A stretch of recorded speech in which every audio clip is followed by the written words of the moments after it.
I'm excited to see everything about Mysteries of Kruger Mansion come into fruition. The kind of question that you'll find out with the contestants themselves. So Cut that part out then. Just cut it. Chop it off. just cut it. Banishments, mysteries, ghosts. Behind every twist, there's a story.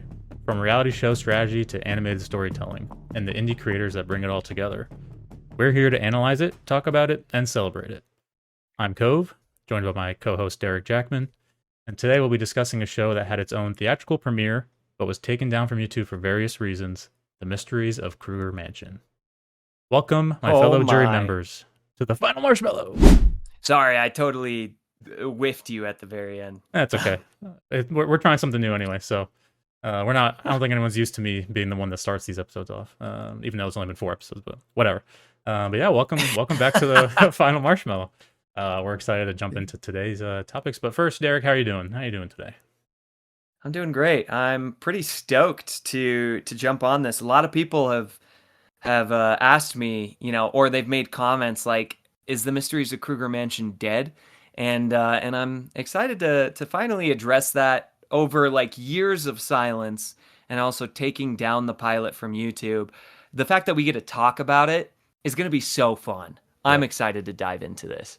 I'm excited as well. We don't get to talk often about yours as much as we do in comparison to Reality Resort. So I'm excited to sit down here for the next hour and talk some Mysteries of Kruger Mansion, which, by the way, that art piece behind you is amazing. I love it. Yeah, we just have an amazing art crew.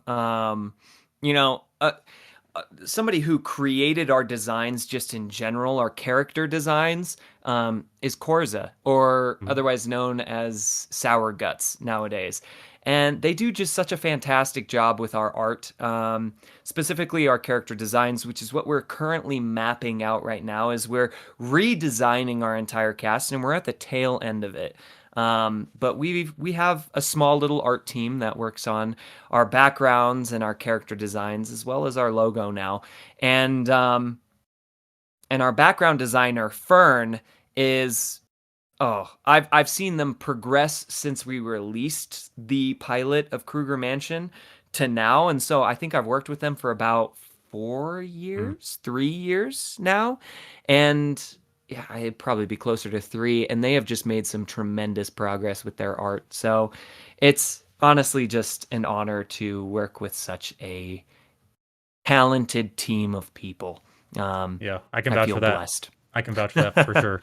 And I have seen some of these designs as well behind the scenes, so I'm excited to see everything about Mysteries of Kruger Mansion come into fruition. So obviously we'll be talking about that today. This episode will be discussing all things Kruger Mansion. But before we jump into that, just to recap last week's podcast, we kind of went over our total drama season rankings, and I thought that was fun. We had some interesting, I think, opinions and some differences of opinions in a lot of these seasons. But what would you say is like the one thing that stood out to you on my list, and I'll go vice versa for you? Yeah. For your list, I could have predicted a lot of your list, just because a lot of it was pretty standard to what a lot of other people think in terms of the rankings itself. Right. However, I was surprised to see the reboot season 2 so low. Yeah, I figured, yeah. And so that was a lot of fun, but it was cool. It was a really great discussion too. Yeah, it was lots to say, and I kind of held myself back because I didn't want to say too much. But similarly, my surprise on your list was also how high the reboot seasons were. But I guess it makes sense. That's just as coming from me and my dulled look on the show. But anyway, go check out episode 3 if you haven't already. But yeah, today we're going to be talking about The Mysteries of Kruger Mansion, which is Deric's baby, his little show. Not little show, it's going to be a great big show one day. But we are excited to talk about that. And then more broadly, kind of what it takes what to run and produce an indie animated series. We'll kind of sprinkle that in throughout some of these discussion points. But pretty much for this episode, I'm going to take the role as interviewer, and I'm going to just kind of pepper some questions away at Deric and just ask him all things Kruger Mansion today. So hopefully you guys get to know a little bit more about who Deric is as a producer, creator, showrunner, creative storyteller, visionary, all the things. and I'll also get to learn a little bit more about this too, because I'm always interested in learning more about Kruger Mansion because it's so specific and unique and feels like really you. It feels like very much you created this show, you know. So I'm excited to jump Thanks. into it. Well, I'm stoked to be in the interrogation seat. Yeah, Uh, this will be a lot of fun. I feel like a lot of people don't really know who I am. So this will be almost an introductory podcast for me and my show. And absolutely. I'm looking forward to it. Yeah. All right, I'll jump right in if you want. We'll go through Let's do some of it. these questions. So first and foremost, for those of our audience members who do not know what Kruger Mansion is, can you describe your show in 1 or 2 sentences, essentially giving us Yeah. your log line? When a grieving misfit is cast on a reality television show based in a haunted Victorian mansion, she'll quickly learn of a sinister plot that could turn a zany game series into a sinister nightmare. Welcome, my fellow house guests, to the Mysteries of Kruger Mansion. Sounds like you had that rehearsed. Basically, I could sum it up in 4 words. Please, Technically 5 words. let's hear it. But before I do that, Sure. pause real quick. Alexa, turn off music. I just realized that I had music playing. I can't hear it, so Well, that's good. That's good. that's really funny. So I can sum season 1 of the Mysteries of Kruger Mansion in just 4 to 5 words, and that is ghosts in a game show. Okay. So I think that just makes it a more simplified log line, if that's what you're looking for. And it's very unique. Again, it's like very all it does is just provide intrigue. Like I just want to know, what does that even mean? So I think that does a really good job at like just breaking the ice as to like establishing what the show even is. Like, what do you mean there's ghosts? What kind of game show is it? Why is it in a Victorian manor? Like, I just think it does a really good job at kind of just like making us question everything about the show. So that's why we're doing this episode, so we can learn more about it. So I awesome logline, appreciate that. and good job at rehearsing that so many times because I can't memorize things like that. So Yeah, awesome. that was the log line about 6 months ago. It has changed since then. I just don't have Mhm. the new one memorized. How dare you? Weak. Yeah, the new one's about this guy right here, the one that I'm pointing at. It's about Mr. Pepperwood. Pepperwood. And we've also changed his name. There's a lot of things that have changed in the last few years. I'm sure we'll get So, into it. That's awesome. yeah. So moving on to the actual mansion itself, is Kruger Mansion actually haunted? It's a great question. That's the question I want you to pose for most of the season. Not most of it, maybe half of the season. Okay. I want you to ponder that question as you're watching the show, as you're watching it unfold, because this series is a lot about subverting expectations, and a good mystery always has a great subversion of expectation. And so, is Kruger Mansion actually haunted? That's the kind of question that I'd love to address when the season is airing. And I think that's the kind of question that even the contestants within the game are going to ask. Most of them are going to go into the game under the precedent that hey, it's a infamous, notorious, haunted mansion, and you're going to go and compete in a game show, and with the chance of inheriting a billionaire's inheritance, right? But is the place actually haunted? And a lot of the contestants will say, hey, this is just a part of the aesthetic, whereas other contestants will be like, whoa, some sketchy things are actually happening. And so, what's actually behind the paranormal activity, that's something you'll have to find out as the series airs one day, which will be in a couple years. Probably. Okay. So that ended up being kind of a meta question. So there's a I guess we'll find it's a storyline in and of itself throughout the show. Is this place actually haunted? Yep. All right. Yep. The kind of question that you'll find out with the contestants themselves.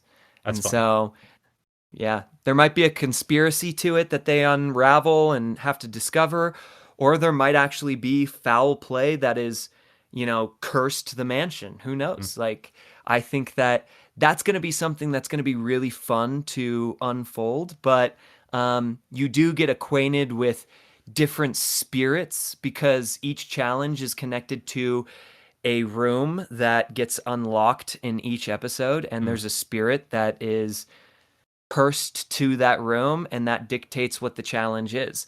And so, are these spirits actually spirits? We'll find out. See, that's so interesting, and that's why I'm like so enamored with the premise of this show is because I like my storytelling a little bit more realistic. I like to be grounded, and that's not to say Kruger Mansion won't be grounded, but you take that supernatural approach. So it's like very unique to this genre specifically. So that's why I'm very intrigued to see kind of how it all unfolds. I've only read a handful of scripts, and they might have been the rough drafts at this point, so I'm not entirely sure of Yep. exactly how the story goes, which is exciting for me. I almost don't want to know. Like I almost want to watch it in real time, but I also like being a part of the little behind the scenes that you give me. So um, I'm excited. It's You interesting. you had the opportunity to read the most recent script of episode 1. Hmm. I think it was like draft 12 of It's episode crazy. 1. Yeah. I've been I've been refining this show for a very long time. A lot of thought and care has been put into this intellectual property. Um, but I'm sure we'll dive into your thoughts and impressions because episode 1, there's not really very many spoilers in Hmm. episode 1. It just sets up the premise, Yeah. um, as well as introduces some of our key characters in a unique way that we haven't really seen done before. And so I'm sure that I'll have the opportunity to pick your brain in this podcast too about what your thoughts were of episode 1 as we go along. Absolutely. Well, I'll just say it. I thoroughly enjoyed it. Even the original pilot episode, I thought was, the storytelling of it was it just left you wanting more. Like I think it was exactly what you said. It was um, setting up everything extremely well to make you want to keep watching. And it's a shame that we haven't gotten to see more episodes yet. But I know that you're working very hard behind the scenes. But going back to kind of what I said about how this being a very unique premise and approach, talk to me about your main inspirations for this show. Like what inspired you to create the Mysteries of Kruger Mansion? Oh, thanks for asking. That's a great question. I love shows like Gravity Falls and Over the Garden Wall, but when I was a kid, this series kind of pays homage to my life in a lot Mm. of ways. Like obviously I'm not competing on a reality television show. Um I'm not interacting with ghosts on a daily basis. I hope not. Um yeah, the voices in my head, they haven't gotten that loud yet, but They haven't uh materialized into actual beings. Yeah, that's good. they haven't, not just yet. Good. But Yeah. there are key fragments of my life that I wish other people could have experienced, things that have molded me into who I am. And I want to encapsulate that in a story that's not about me. I when I was a kid, I used to watch scary movies with my mom, and with a lot of scary movies, there's usually a mystery that's attached to it.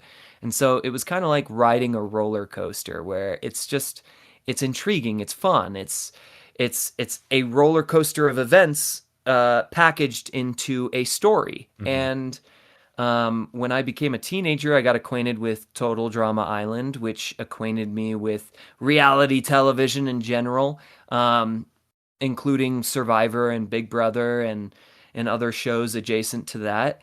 And so I would say that the biggest inspiration for my show is probably Buffy the Vampire Slayer. Okay, That sounds crazy, I could see but it. Yeah. I I love the comedy that you find in that universe, specifically in the spin-off show Angel. That's Okay. my kind of comedy. And when I was first conceptualizing Kruger Mansion, it was based on the reception of Reunion, which was based on Total Drama Island. Hmm. I've since then created my own universe that is detached from that specific community and Hmm. intellectual property as well. Hence why that's no longer Reynold Chaddington, that's Mr. Pepperwood. Hmm. Um, Good name. but uh, yeah, I when I first wrote the script, the first draft that was released, and we got to premiere it in theaters, Yeah. which was a lot of fun. And we showcased it to a general audience on YouTube as well. I think we got close to like 20,000 views. It wasn't anything big. We weren't breaking any numbers, but Still a lot of people. um, yeah, and and I'm so grateful for those who remember the intellectual property too, because it has been taken down from YouTube. Hmm. It might see a resurgence in the future. Like I might release the original conceptual pilot that was originally on YouTube, but the thing that I came to the realization of was that this was not what I intended it to be Mm. in my first draft. And you may notice that draft 12, there's only like one line in there that is the same Mm. as compared to what it was originally. Okay. Yep. And that is a Fargo line where she's like, "What do you say, pretty boy? You want to be my queen?" I think that's the only thing we've kept. It's a good line. Everything else, yeah, it's like, it shows how I guess You're taking a different approach. You've evolved. strong her personality is. But yeah, we've Yeah. evolved since then, Yeah. and um, it's been kind of a fun process. But really, I want to encapsulate the comedy that was in Joss Whedon's universe of Buffy. Mm. I just think that it's got kind of an innocent um, feel to it, something that is relatable for everyone, and it has a wholesome moral to the story. But at the same time, it's dark and it's Mm. not afraid to dive into dark themes. But again, it doesn't have a overarching political narrative attached to it. Right. Really, it's all about just this mystery that you can get encapsulated in. You can get, what's the word I'm looking for, involved in, and all in all, it's a safe place to have an entertaining experience. And that's really what I want to bring to this world. Is I want to create a dark comedy drama that has an underlying mystery that you can solve as an audience as the events are unfolding. Hmm. Um, and then I want it to be personable as well. I want you to be able to feel what these characters are feeling, discover the same thing that these characters are discovering at the same time.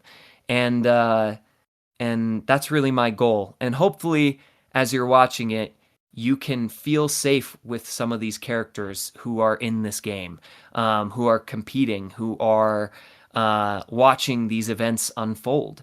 And hopefully I can also just make you feel something wholesome, something good, and maybe make you cry along the way too. So, yeah, I think that's my motivation there. But I would say in terms of inspiration, Buffy, Angel, Gravity Falls, Over the Garden Wall, Total Drama a little bit, as well as Danganronpa. I Mm. think that those are some big inspirations for the Mysteries of Kruger Mansion. Yeah, it sounds like there's like an endless amount of creativity and just inspiration flowing from you or inside of you that you're hoping to use the Mysteries of Kruger Mansion. So, um, I know I'm just gonna that I just feel like I'm so ready to just watch this show. Like just hearing how you talk about it and hearing all the inspirations and how everything comes together. I'm very invested, not only as your friend but as a watcher and as a fan of the concept.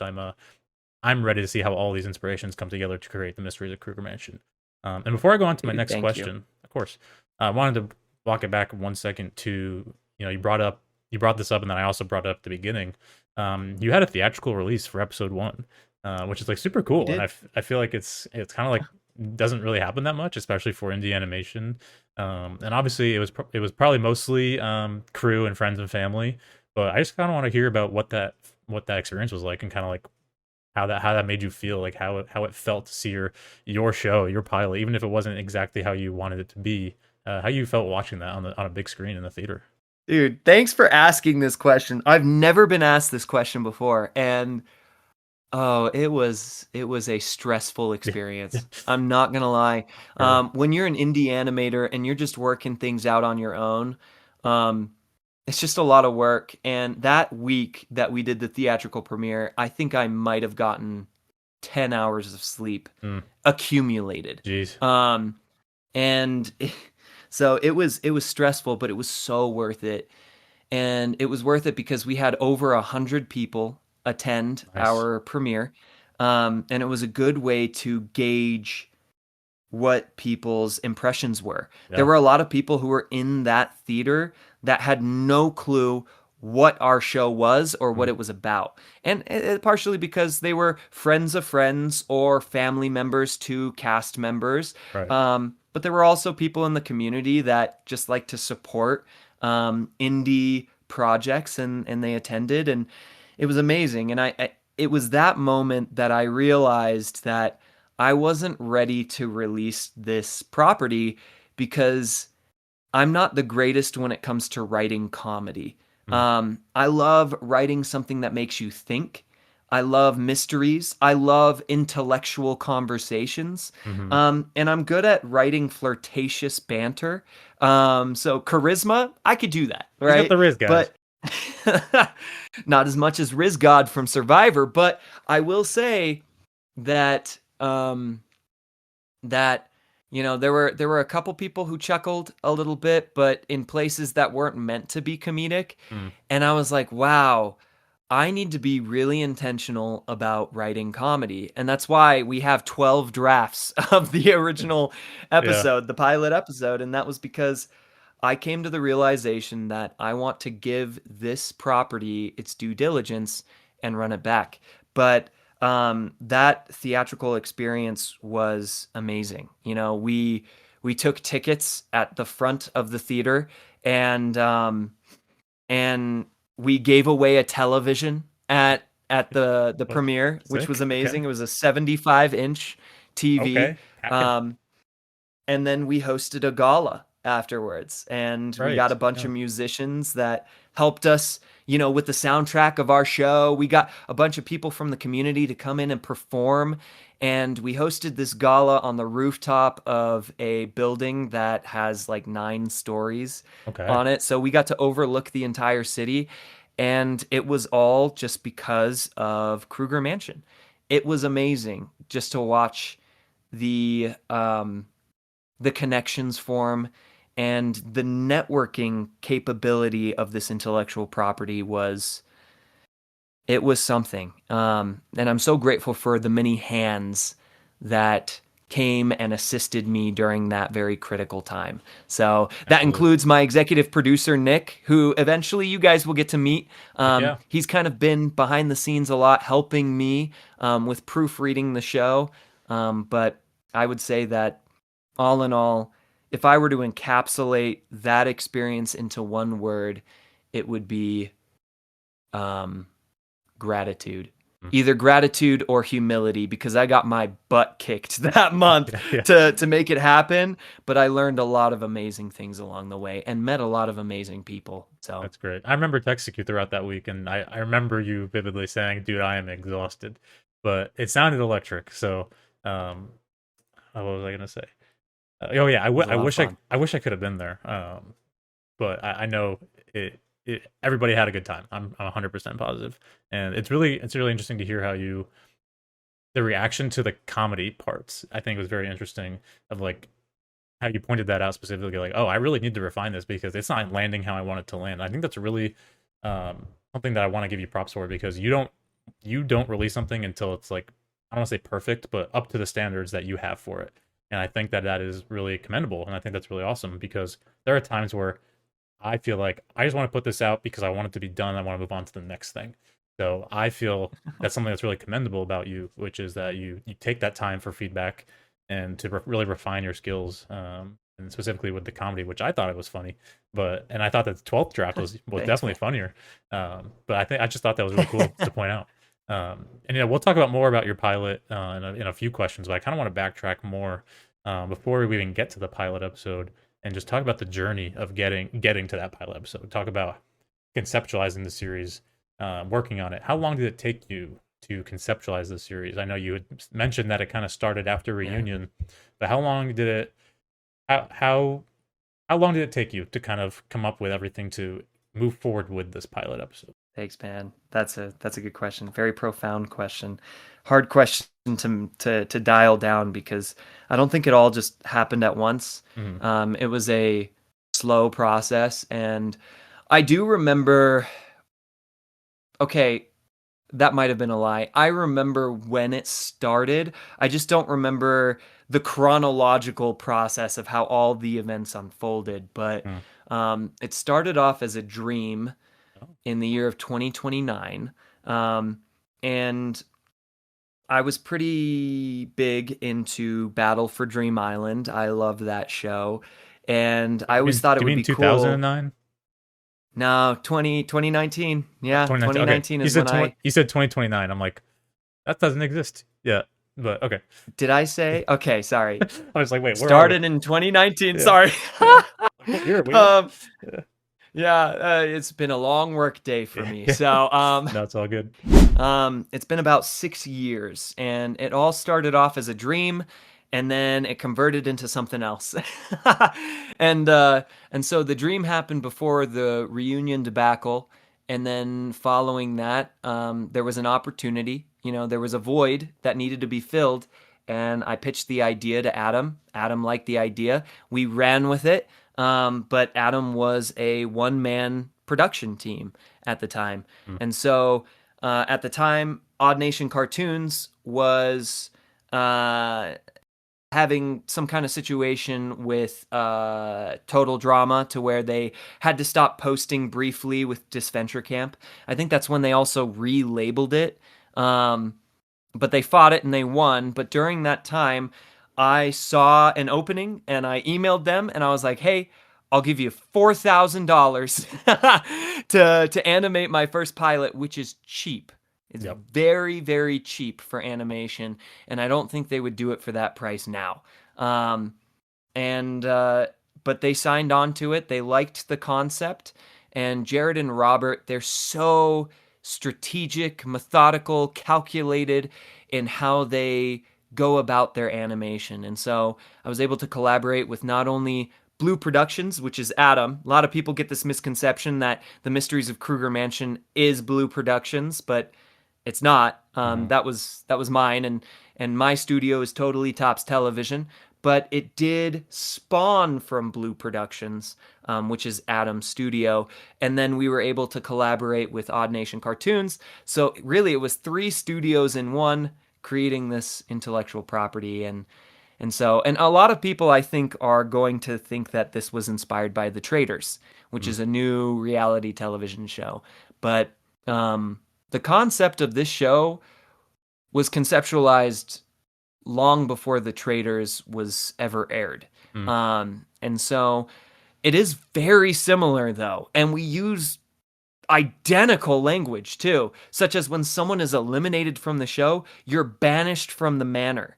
They Mm. say that on The Traders, and it's Yeah. like, shoot, that was in my first script, like Yeah. I and I hadn't watched The Traders until just this last year. And so there's a lot of parallels, and I think it's just because we're like-minded people. The people who created that show and me creating my show, I should probably audition for The Traders and just see if they cast me, because our Absolutely. shows are similar, but I have never taken an element from their show ever. And I think that some people are going to be like, "Oh yeah, this was inspired by The Traders," and I promise you, it was conceptualized beforehand. But I know that they were conceptualized before my stuff went public too. So really, it was just a string of coincidences, and I think it's kind of a cool, unique coincidence. But my dad always taught me when I was a kid, a coincidence is a way for God to stay anonymous, and Mm. so that's what I believe. That's a crazy bar. So I yeah, like that a lot. That's a good line. thanks. You mentioned this is actually jumping up a few questions on my list, but you mentioned you know your working relationship with Odd Nation Cartoons. So I'm curious because I also worked with them. I think people who've watched Reality Resort know that the first two episodes were also animated by Odd Nation Cartoons. So I'm just curious what your experience was working with them and kind of how that came into fruition. You kind of detailed that you kind of just tried to capitalize on a moment where you thought that maybe they could use some cash, and you collaborated with them. But talk to me about kind of how that process went and like kind of what did you learn throughout that experience, or what are your takeaways from working with them? I've got a lot of respect for Jared and Robert. I think that they are very well planned out. Um, And when I had the opportunity to collaborate with them on the animation portion of the episode, um, I would say that the way they went about it exemplified exactly what I had just said, which was that they are really well planned out. They had like an Excel spreadsheet for each, not just scene, but each different cutaway. And I had to add descriptions as well as storyboards to each one of those just so that they had a visualization. There was a lot that went into production, and working with them was such a privilege. And I got to work with them in more ways than one. At the time, I was also voicing Nick, and Mhm. so I got to kind of work with them double time at that moment. Um, and I would say that it was just a great experience, and I'm so grateful for all of the work they put into it. Now, this was really early on, when the community was like back in the day when Reunion was aired, there really wasn't a lot of animated projects, right? Mhm. And so when Reunion was taken down, that's when we saw the rise of Disventure Camp, right? Mhm. It was the perfect timing for a new intellectual property to enter the marketplace, right? And Disventure Camp filled that void that a lot of people were hungry for. And so it was Reunion, then Disventure Camp, and then Kruger Mansion came right after that. But then the Mysteries of Kruger Mansion kind of came, and then it went, and I took it down from YouTube. And then a bunch of other shows came out of the woodworks. And so, in terms of animation within the community, it was during the infancy of animation Yeah. within this community itself. And so I didn't really know what I was doing at the time. Jared and Robert were still gaining experience too, but they were doing a phenomenal job. They had experience from other shows that they had the privilege of working on. Um, but I would say that if I were to encapsulate that experience, I would say it was failing, but failing upward for me. And I'm just so glad that Jared and Robert were there to show me how to conduct this production. Mm. And so I would say that there was a lot of failure in that process on my end, not necessarily on their end. They took a lot of great constructive criticism. Sorry, I worded that weird. They took constructive criticism really well, is what I was trying to say. Um, and they were open to notes, and they were really easy to work with. And so working with them was just about gaining experience. And I would say that that's exactly what it did, as well as it gave me an appreciation for what they do and who they are as well. So that was my experience with working with them with the Mysteries of Kruger Mansion. What was your experience like with working with them for Reality Resort? Oh, thank you for asking, but we're talking about Kruger Mansion today, so I'll answer that maybe in a future episode. But I will say Okay, we definitely had very similar experiences. So cut that part out then. Just cut it, chop it off. just cut it. Yeah. Next question. Let's see. Blah blah blah.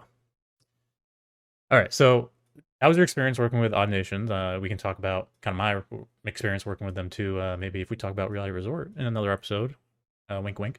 But I want to know, how did you go about creating your characters for your cast? Let's kind of go into the mind, go into your design process, your conceptualization process. Like, how did you create these characters? I think you said that a lot of this show is built on kind of your life experiences and the kind of the story you want to tell. So I'm curious how many of these characters are really personifications of you in certain ways. So talk to us about your cast.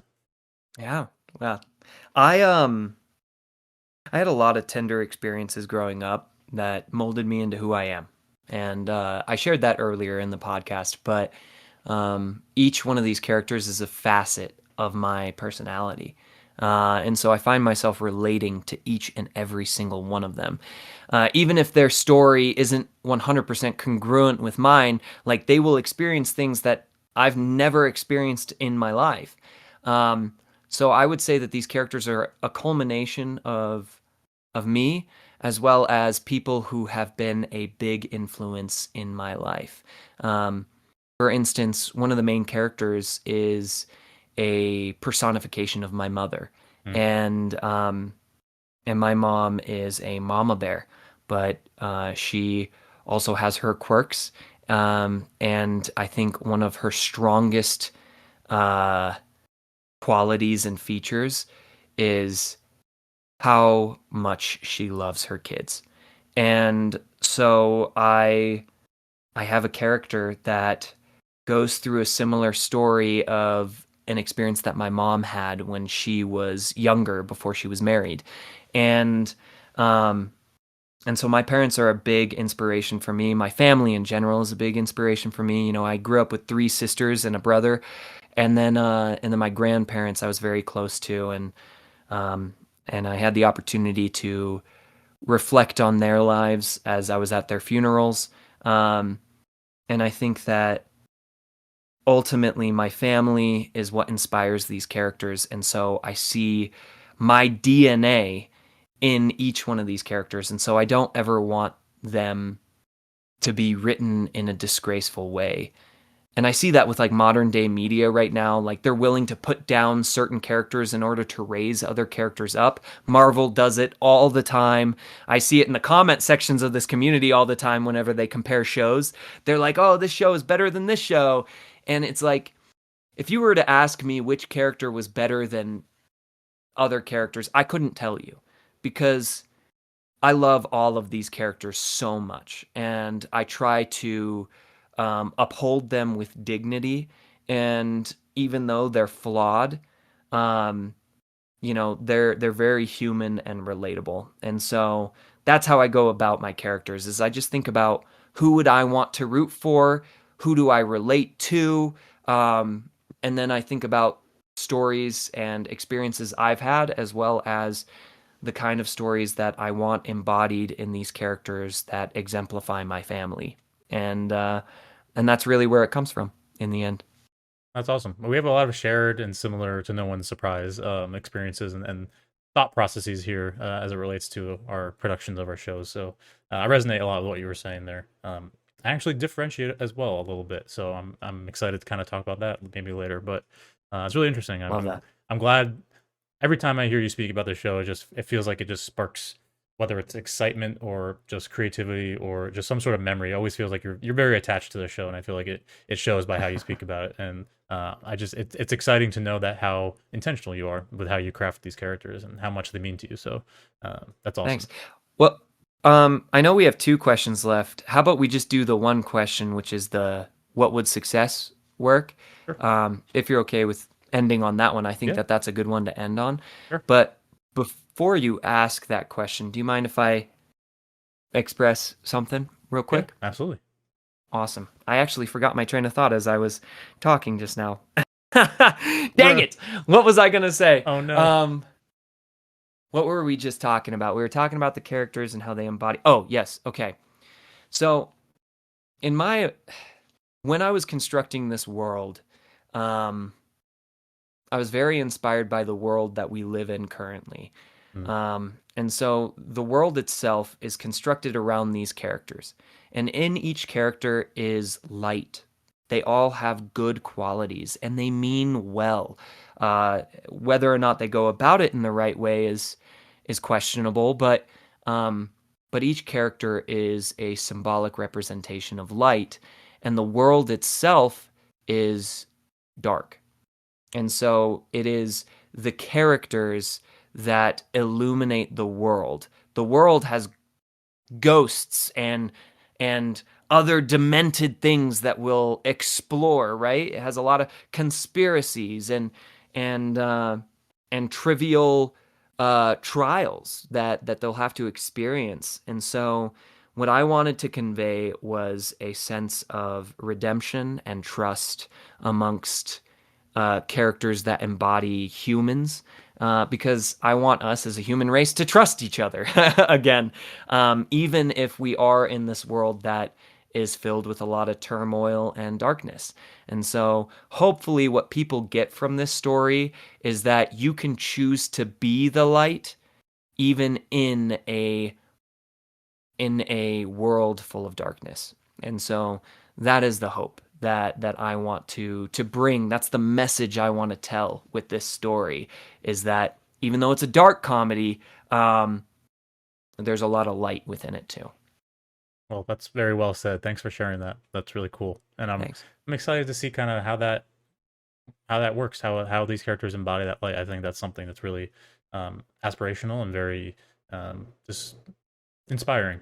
Makes me want to be a better writer too. Makes me want to create these characters that are super not only relatable and personable, but really a reflection of kind of what this world needs right now. So I appreciate you sharing that. That's really cool.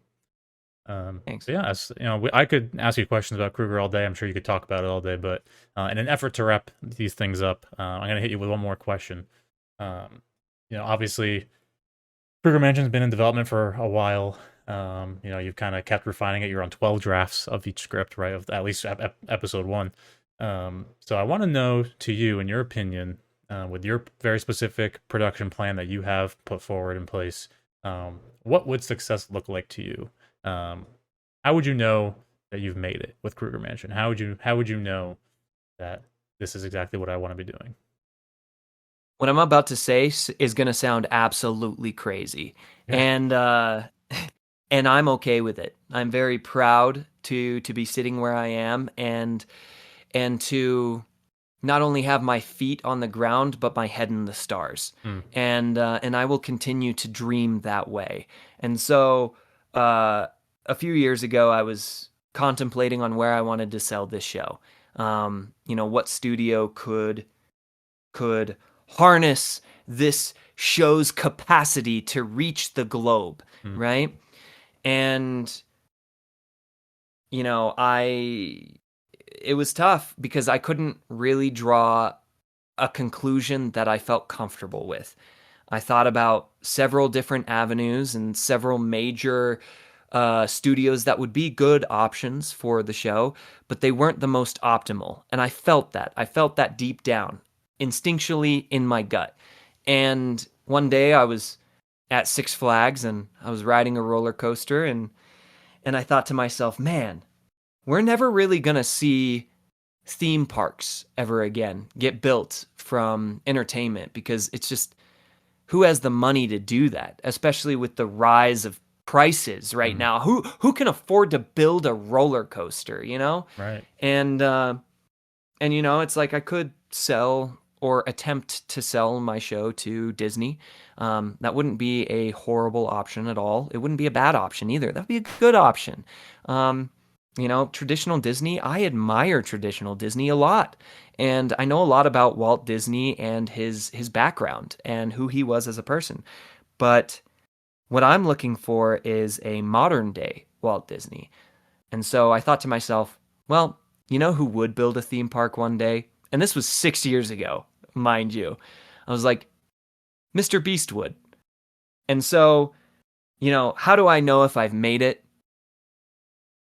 I would ideally like to sell my show to Mr. Beast. My show fits his content so well because his content is inspired by Survivor. And now he has his own reality show called The Beast Games. My content follows the formula from both of those shows, but it takes it into a new direction of mystery. And so I think my content not only fits his company so well, but it also explores new territories. So it would give him the ability to expand his company into new territories. But how will I know if I made it? It's if my show ends up in a theme park one day. That is my indicator of success. Is I want Kruger Mansion not only to be greenlit, like I want it to be in a theme park. And so that's going to sound absolutely wild, ludicrous to some people, but I believe in it, and I've seen a lot of miracles happen since then. I've been able to talk to people who I've been a fan of since I was a kid, just because of this intellectual property. And so if you can believe it or conceive it, you can achieve it. And that's where I stand. Is we will be successful once it's in a theme park, but I will not stop until that happens. And it's exactly why I took it away from YouTube. I might re-edit it and put it back on YouTube just for nostalgia's sake, Mm. but ultimately I really want to give this intellectual property what I think it deserves.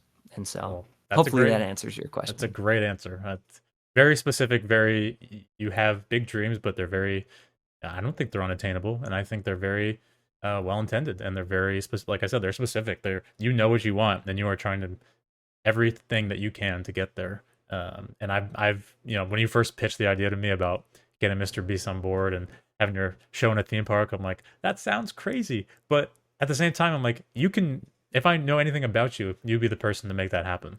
And I think that's just so wildly Thanks, man. awesome to have that as a goal. I think that's I could have never imagined having that goal myself, but could have also never imagined being 11 episodes into my own indie animated show. So, really to your point, anything can happen if you put your mind to it. You can achieve great things. So, I think that's an amazing goal. I think um, most people would probably be like, "Let me get one episode out, and that'll be success." But you and your lofty goals and your super big ambition, that is a great goal to achieve and to strive for. So I'm with you, and I hope to be riding on a Mr. Pepperwood roller coaster one day. So that'd be cool. Oh, that'd be so fun. And you know what? Same goes for Reality Resort. I hope to be riding on a reality resort or staying in a reality resort hotel There in you a theme go. park. Like That'd be that would be sick. crazy. So, maybe one day our dreams will become reality. I'm not going to say maybe one day. I think it will. I believe it's going to happen. Well, let's wrap it up there. I guess if one final question before we head on to the closing portion of this episode, how can people support you along the way? How can people support your journey to reaching these goals of getting to a amusement park? That's a that's a great question. Um, a lot of our work I have taken behind the scenes. And so I don't display most of the work that we have. Uh, and the reason for that is because, well, I do want to be secretive about this show. A lot of people think it died because of that, right? Hmm. But um, but it's very active behind the scenes. I mean, heck, you read episode 1, draft 12. And so you know that we are actively working on this on a daily basis. And so the best way to support this show is to support all of the other shows that I'm in. That's Reality Resort, that's Adversity Hotel, that's Disventure Camp, that's Calamity Island, Exotic Escapade. It's all those other shows that I'm a voice actor on. Go ahead and go and support them. Most of our material is behind the scenes. And when we're ready, we're going to start making announcements about the progress of our campaign that we're going to have to get to Mr. Beast. Because we do have a campaign that we're planning on rolling out eventually when we're ready. But we're first working on the pitch deck as well as the story Bible. And actually, you can see the story Bible. You can't see what's in it, but you can see it. It's that little red book up there. Okay. We are creating a book that tells you all about what our show is and what it does. I mean, what is the moral of the story and who are the characters? And so really right now we're refining everything. We're doing a whole reload where we're creating our own style. That is heavily inspired by Total Drama, but we've created our own spin to it and we found a lot of different styles that we were able to mix together. And so the best way to support my show is just follow me on Twitter, follow me on Instagram. But right now, we haven't rolled anything out. If anything, we've rolled things back because we want to take a slower approach to give it its due diligence. But go over and support Cove's Patreon.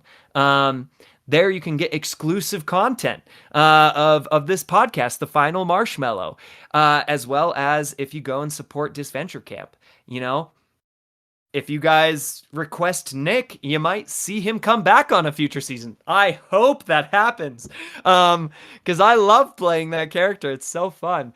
But I would say that supporting the other indie animation creators within this community inadvertently is supporting me. And so I just want to see this community unify. And as long as you guys go and support the other projects that I'm in, then Kruger Mansion will come in time as well. And you'll get to see that progress. So right now I'd say go support the other shows, and then you'll start to see us roll things out when we're ready to start our campaign. Well, it's very selfless and humble of you, and I appreciate it personally. Um, but it's been a blast, kind of talking Kruger with you. I kind of wanted to talk more, but maybe for another day, another episode, or a bonus segment. Who knows? But speaking of which, we'll start closing up the episode now. I hope you guys got a little bit better of a sense of what Kruger Mansion is, kind of who the creator of it is, Mr. Deric Jackman here. That we'll roll into our question of the day. So. We'll recap last week's question of the day, which was, which indie drama series are you most excited to watch, grow, and develop? We're not going to give answers because we each have our own, and so it'd be probably a little bit inauthentic to give our own answers to that. But we'd love to hear what you guys think about this space and this community, and what other shows you are really interested in seeing come into fruition. But as far as this episode's question of the day goes, we would like to know, what would you like to know about what it takes to run an indie animated series? What are your questions? What are your thoughts? Do you have anything specifically about Deric's production with Kruger Mansion that you're curious to know about? He's been very secretive about it intentionally. So, is there anything that you think you could pry out of him?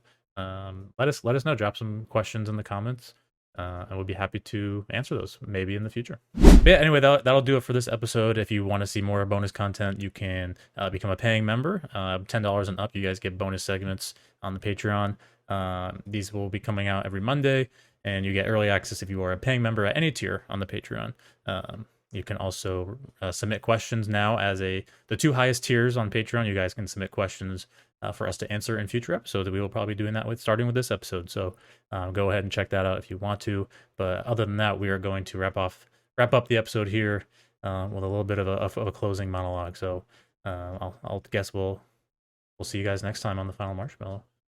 The votes are cast, the stories are told, but the conversation, that never ends. Because in reality television and indie animation, there's always another move to make. I'm Cove, joined by Deric, and this has been the Final Marshmallow.